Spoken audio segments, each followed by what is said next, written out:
"My greatest of all amusements is reading," Thomas Jefferson told Abigail Adams in 1813. And read he did. Jefferson's intense love of books and thirst for understanding led him to create a magnificent private library unrivaled in America. It became the foundation for our nation's grand library, the Library of Congress. While he was President of the United States between 1801 and 1809, Jefferson took a keen interest in the Congressional Library and recommended books for its collections. Then in 1814, the British burned the U.S. Capitol and destroyed the Congressional Library. Jefferson generously offered his entire collection for whatever price Congress deemed appropriate. His offer was met with partisan objections. Undaunted, Jefferson defended his broad collection. A bitter debate ensued. Jefferson countered, "There is no subject to which a member of Congress might not have occasion to refer." Most members agreed, and Jefferson's 6,487 volumes were purchased for nearly $24,000. Jefferson's collection reflected his vast intellectual interests. While politics, law, and history dominated, there were books on the arts, geography, gardening, cookery, education, medicine, military strategy, and even brewing and beekeeping. There were books written in Russian, Greek, Latin, Arabic, and at least 9 other languages.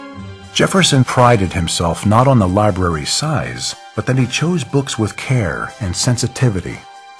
His library reflected his extensive travels, his keen knowledge of bibliography, and his great universal learnedness. Among all his passions, Jefferson counted music as his favorite. As a violinist, he participated in an amateur music circle at the Governor's Palace in Williamsburg while still a college student. His large, eclectic music library included scores by Vivaldi and Handel, Campione and Haydn. Jefferson's collection more than doubled the size of the original Congressional Library and expanded its scope enormously and permanently.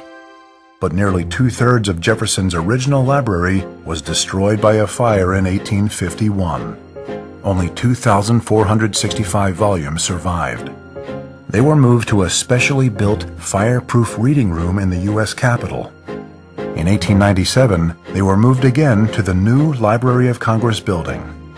Works missing from the original Jefferson Library have been acquired over the years through copyright deposit, purchase, and gifts. For its bicentennial in 2000, the library launched a project to recreate Jefferson's original personal library. Several hundred replacement volumes have been purchased. Here in the world's largest library is the source of much of Thomas Jefferson's legal, political, and philosophical work. In the richly ornamented hall of the building named in his honor, you can rediscover Thomas Jefferson, his ideas, his times, and the universe that surrounded him. Perhaps more important, the Jefferson collection embodies the principle on which the Library of Congress was built, that knowledge and free access to it by both leaders and those governed is essential to democracy.